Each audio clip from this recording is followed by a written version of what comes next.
बनते हुए काम बहुत बार बिगड़ते हैं, बहुत मेहनत के बाद भी वो फल नहीं मिलता। बिज़नेस हो, नौकरी हो, बहुत परिश्रम के बाद भी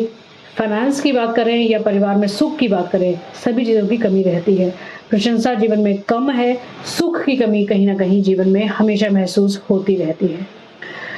कभी हमें किसी ने ये बताया कि या तो पितृदोष बना है, काल सर्प दोष बना है या आपकी कुंडली में यदि विष दोष बना है, तो ये समस्याएँ निरंतर आपके जीवन में बनी रहती हैं। नमस्कार, जय श्री राम, स्वागत, बहुत अभिनंदन आप सभी का। मैं हूँ आपके साथ एस्ट्रोलॉजर अपर्णा शर्मा। श्रावण मास चल रहा है और बहुत से ऐसे उपाय इस श्रावण मास में हम कर सकते हैं, वो चाहे इन तमाम समस्याओं से संबंधित हो या आपकी कुंडली में बनने वाले कुछ दुर्योगों से संबंधित हो। इस श्रावण मास में आप प्रत्येक तरह की दिक्कतों से निजात पा सकते हैं। 27 जुलाई यानी कि कुछ पंचांग के हिसाब से 26 जुलाई है और कुछ पंचांग के हिसाब से 27 जुलाई है। 27 जुलाई 2022 यानी मासिक शिवरात्रि। शिवरात्रि आप सभी में से बहुत कम लोग ये जानते होंगे कि प्रत्येक मास में यानी कि हर महीने में शिवरात्रि होती है। लेकिन पूरे साल भर की अगर हम बात करें तो 2 शिवरात्रि ऐसी हैं जिसमें बहुत विशेष महत्व जिसको दिया जाता है या जिन पर हम लोग पूजा पाठ करते हैं, शिव जी पर कुछ ना कुछ चीज़ों को अर्पित करते हैं या बहुत से कुछ विशेष उपाय करते हैं। पहली शिवरात्रि जो कि आप लगभग माने कि फरवरी के महीने में आपको जो देखने को मिलती है, वो शिवरात्रि जिसको साल का सबसे बड़ी शिवरात्रि माना जाता है, और दूसरी शिवरात्रि जो कि श्रावण मास में मासिक शिवरात्रि कहलाती है। इस दिन यदि शिव शंकर की किसी बहुत तरीकों से हम लोग उपाय और पूजा पाठ कर सकते हैं, और ये 2 शिवरात्रि हैं जिस पर यदि आप रुद्राभिषेक कराएं तो आपकी चंद्रमा से संबंधित जो भी समस्या होगी वो सभी दूर होंगी। अगर विष दोष की बात करें तो यहाँ पर भी यही उपाय करना विशेष रहेगा, और इसके अलावा वो सभी तमाम समस्याएं जो कि जीवन में बनी रहती हैं, सुख का कम होना, मेहनत के बाद भी हमें उसका फल ना मिलना, या प्रशंसा या यश की बात करें तो वो कम होना, बॉस की बात करें यानी कि ऑफिस में अगर हम बात करें तो कहीं ना कहीं शत्रु जो गुप्त तरीके से हमें परेशान करते रहते हैं, हमारे पीठ पीछे बहुत तरह की बातें बनाई जाती हैं, मेहनत करते हम हैं लेकिन श्रेय कई बार कोई और ले जाता है। बहुत तरह की समस्याओं का एक निजात हम क्या पा सकते हैं, क्या एक ऐसा उपाय है जिसकी वजह से, जिसको कर लेने से हमारे जीवन की तकलीफें कुछ कम हो जाएं। ये जो श्रावण मास की जो शिवरात्रि है, इस पर आप बहुत से अच्छे कुछ ऐसी चीजें हैं जिनका यदि आप ध्यान करें तो बहुत आसान है। उनके बारे में जरूर चर्चा करते हैं पहले कि क्या आपको इस दिन करना चाहिए। यदि सामर्थ्य है तो शिवरात्रि पर व्रत जरूर करें। बहुत से ऐसे लोग हैं जो कि सोमवार के, जो श्रावण मास के सोमवार हैं, इस दिन इन दिनों का व्रत जरूर करते हैं। इसी दिनों से, श्रावण मास से ही हम लोग 16 सोमवार के व्रत को भी करना शुरू करते हैं। लेकिन अगर आप ये व्रत कोई नहीं कर पाते हैं, शारीरिक कोई प्रॉब्लम है या किसी वजह से आप व्रत नहीं कर पाते, तो केवल ये एक व्रत आप श्रावण मास में जरूर करें। शिवरात्रि जो कि विशेष दिन होता है शिव शंकर की आराधना के लिए, इस दिन आप व्रत जरूर करें। और अगर आप साथ ही साथ ये चीजें भी करें कि आप मंदिर जरूर जाएं, और इस दिन आप सभी को पता है जो कांवड़ यात्रा की जाती है, इस दिन गंगा जल आप लेकर आते हैं, वो शिवलिंग पर अर्पित किया जाता है। तो अगर हम कांवड़ यात्रा नहीं कर सकते या हम गंगा जल किसी तीर्थ से नहीं ला सकते हैं, तो जो घर में आपके गंगा जल रखा है इसको जरूर आप लेकर जाए। एक लोटे में आप अपने घर से जल लेकर जाएं जिसमें आपने गंगा जल मिश्रित किया हुआ है, इसको जाकर शिवलिंग पर अर्पित जरूर करें। ये तो एक नॉर्मल एक बात है जो कि आपको मस्ट है, जो कि आपको करनी चाहिए ही। इसके अलावा अगर हम उपायों की बात करेंगे तो आज के दिन यदि आप संतान सुख चाहते हैं तो आपको घी से अभिषेक करना चाहिए, या थोड़ा सा घी आपको अर्पित जरूर करना चाहिए यदि आप संतान प्राप्ति चाहते हैं तो। इसके साथ ही साथ में धन एक बहुत इंपॉर्टेंट चीज है आज के परिवेश में। यदि आप नौकरी में हैं या आप बिजनेस में हैं, ग्रोथ नहीं हो रही है, इंक्रीमेंट्स कम होते हैं या बचत आपकी बहुत कम होती है, तो ऐसे में गन्ने का रस या शहद जो है, इस चीज को आप शिवलिंग पर अर्पित जरूर करें। और शिवलिंग का जब भी हम किसी चीज को अर्पित करने की बात करें या चढ़ाने की जो बात हम करते हैं, यहाँ पर विशेष बात का ध्यान रखिएगा, शिवलिंग का जो सबसे ऊपरी हिस्सा जो होता है, ये सबसे इंपॉर्टेंट चीज है। यहाँ पर चीज़ों को एक बार टच ज़रूर करा दें, क्योंकि कई बार बहुत भीड़ होने की वजह से हम लोग उस तरह से पूजा नहीं कर पाते जैसा हम चाहते हैं। लेकिन किसी दूसरे की पूजा में विघ्न भी ना आए, इस बात का भी ख़ासा ध्यान रखिएगा। कई बार ये देखा जाता है मंदिर में हम बहुत ज़ोर-ज़ोर से या तो आरती गा रहे होते हैं या किसी श्लोक का उच्चारण कर रहे होते हैं, मंत्र का उच्चारण कर रहे होते हैं, स्तुति कर रहे होते हैं। आप अपनी श्रद्धा में हैं, बिल्कुल ठीक बात है। लेकिन उतनी तेज़ आवाज़ से दूसरों को जो काम करना है, जो दूसरों को पूजा-पाठ करनी है, उसमें कितनी विघ्न कई बार उत्पन्न कर देते हैं। हम अपनी श्रद्धा भाव में हैं, बिल्कुल सही है वो अपनी जगह पर कीजिए, लेकिन दूसरों को परेशानी ना हो, इस बात का ध्यान रखिएगा। या कई बार हम जल अर्पित करना चाहते हैं तो हम बहुत देर तक लगातार बस जल अर्पित किए ही चले जा रहे हैं, दूसरे लोग लाइनों में खड़े हुए हैं। इन बातों का ध्यान रखिएगा, क्योंकि इसमें कोई भी अच्छी बात नहीं है। अगर आपकी वजह से कोई दूसरे भक्त को पूजा करने में विघ्न आ रहा है, तो ये भी अपने आप में गलत है। आपका भक्ति भाव आपके साथ है, उसको ज़रूर निभाइए, लेकिन इस तरह से निभाइए जिससे दूसरे को प्रॉब्लम ना हो, क्योंकि श्रावण मास में मंदिरों में भीड़ जो है वो देखने के लायक होती है।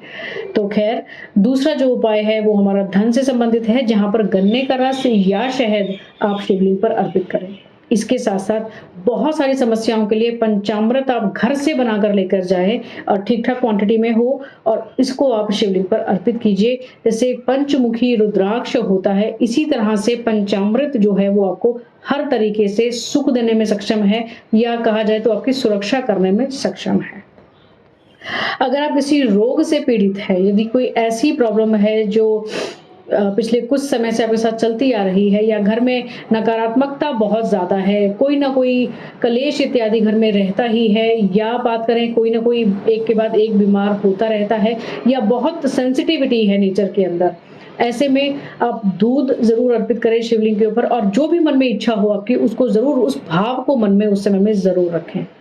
दूध हम मोस्टली अर्पित करते ही रहते हैं, लेकिन साथ-साथ में भाव का मन में होना बेहद ज़रूरी होगा। और रोग की अगर हम बात कर रहे हैं, तो यहाँ पर महामृत्युंजय मंत्र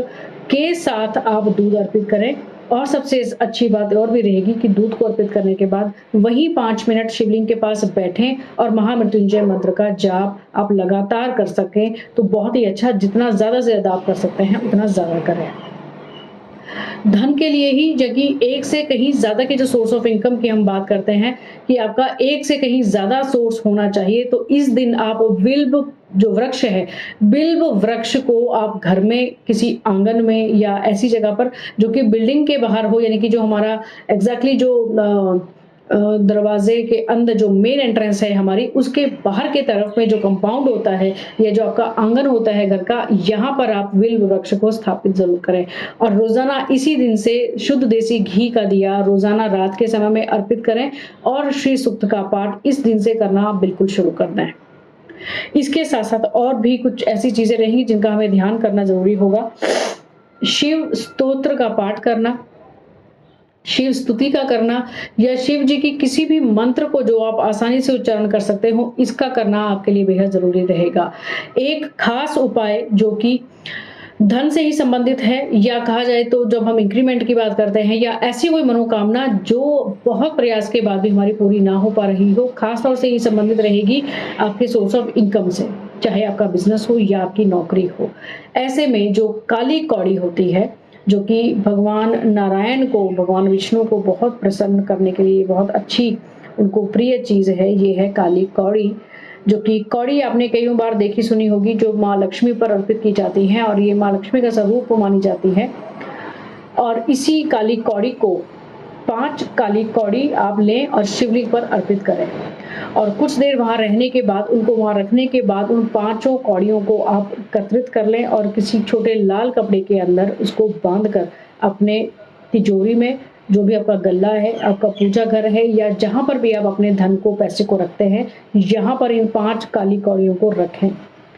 अगर घर में बार बार कोई ना कोई परेशानी बनी रहती है, कलेश बहुत ज़्यादा रहते हैं, या कोई ना कोई प्रॉब्लम बैक टू बैक आपके साथ लगी रहती है, या ये लगता है कि आपके घर में नकारात्मकता बहुत ज़्यादा है, बार बार आप घर की सीलन को ठीक कराते हैं लेकिन आपकी सीलन घर में फिर बार बार होती है, या कहा जाए तो आप साफ सफाई करते ज़रूर हैं लेकिन फिर भी घर आपका इतना साफ नहीं रहता, ये इंडिकेशंस हैं घर में नेगेटिविटी होने के। राहु और शनि कहीं ना कहीं आपको प्रताड़ित कर रहे हैं, कहीं न कहीं कोई न कोई प्रकोप उनका ज़रूर है। अगर आपके घर के नल ठीक कराने के बावजूद भी बार-बार टपकते हैं, आपके इलेक्ट्रॉनिक्स बार-बार ठीक कराने के बाद भी खराब होते हैं, घर के अंदर सीलन की मरम्मत कराने के बाद भी सीलन बार-बार एक जगह से ठीक कराई दूसरी जगह पर आ जाती है, तो ये साफ इंडिकेशंस हैं नेगेटिविटी के। ऐसे में इन 5 कौड़ियों को जो कि हमने शिवलिंग पर अर्पित करके बाद में एकत्रित कर ली हैं, इन पर आप वहीं शिवलिंग पर जब अर्पित करेंगे, इनको पंचोपचार की पूजा इनको भी करें और इनको एकत्रित करने के बाद लाल कपड़े के अंदर हो सके तो जितनी छोटी गांठ आप लगा सकें, जितनी छोटी पोटली बना सकें और अपने मुख्य द्वार के पास में इसको अगर ज़्यादा क्वांटिटी में आप ले सकें तो दोनों तरफ, अगर 5 आपको मिल जाएँ तो एक तरफ आप इसको बाँध दें और ऐसी जगह पर बाँधें जो ज़्यादा किसी को दिखाई ना दे। जितनी बार पब्लिक की नज़र जो भी आपके घर में आने-जाने वाले जो लोग हैं, उनकी नज़र अगर इस पर पड़ती रहती है, तो इसका प्रभाव थोड़ा कम होता रहता है। लेकिन ऐसी जगह पर रखें जिसको जो बहुत ज़्यादा ये प्रोमिनेंट ना हो, दिखाई ये कम दे। तो ये कुछ ऐसे उपाय हैं, ऐसी कुछ चीज़ें हैं जो बड़ी आसान है करने में, लेकिन आप इनको मासिक शिवरात्रि के दिन करें ज़रूर, जिससे बहुत तरह की जो दिक्कतें हैं, उनसे आप छुटकारा प्राप्त तो कर ही सकते हैं। साथ ही साथ में चलते हुए एक और ख़ास बात आप सभी को एक और बात बता दूँ कि जो लोग विवाह के इच्छुक भी हैं, क्योंकि ये भी एक ऐसा क्वेश्चन है जो बहुत बार पूछा जाता है, विवाह में देरी। वैसे तो इन उपायों को करने से आपको वैसे ही बहुत लाभ मिलने वाले हैं, लेकिन एक और बात आप ध्यान रख सकते हैं, जैसे कि मंगला गौरी व्रत किया जाता है, सुहागन स्त्रियां भी करती हैं अपने अखंड सौभाग्य के लिए और कुंवारी कन्याएं भी करती हैं अच्छे वर को प्राप्त करने के लिए। यानी कि श्रावण मास में जो भी मंगलवार पड़ता है उस दिन मंगला गौरी व्रत किया जाता है। 26 तारीख को भी मंगलवार होगा, उस दिन भी ये व्रत आप कर सकते हैं। श्रावण मास में हर एक मंगलवार को ये व्रत किया जाता है। ऐसे में मासिक शिवरात्रि पर आप एक जो कलावा होता है, जो रक्षा सूत्र हम प्रयोग जो करते हैं पूजा में, उसको लें और शिवलिंग और माँ पार्वती के दोनों इर्द-गिर्द आप उसका एक घेरा बना दें। जिस प्रकार से गठबंधन किया जाता है, उस तरह से एक घेरा दोनों की तरफ, दोनों की ओर, चारों ओर बना दें और उस कलावे को वहाँ से तोड़ दें, लेकिन उसके अंदर गाँठ नहीं बाँधनी है। उसको एक दूसरे के ऊपर ऐसे लपेट कर वहीं छोड़ दें, आपको इसमें गाँठ नहीं लगानी और अपनी मनोकामना यानी कि जो आपकी इच्छा है, जो कि शादी में देरी होने का जो कारण है, उसको वहाँ रखें कि आपके विवाह में जो भी अड़चनें आ रही हों, वो दूर हों।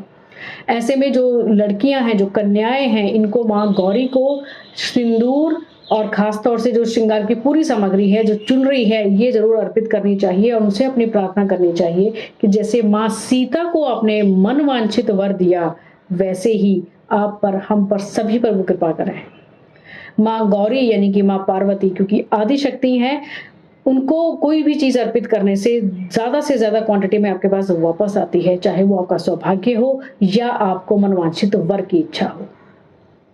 ये उपाय अपनाइएगा ज़रूर, करने में कोई भी हार्म नहीं है, कोई भी हानि नहीं है, इनसे आपको केवल और केवल लाभ की प्राप्ति होगी। तो ये उपाय मासिक शिवरात्रि जो कि हमारे हिसाब से 27 जुलाई 2022 को होगी, इन उपायों को आप उस दिन ज़रूर कर देखें। आज के लिए आज्ञा दीजिए, नमस्कार, जय श्री राम।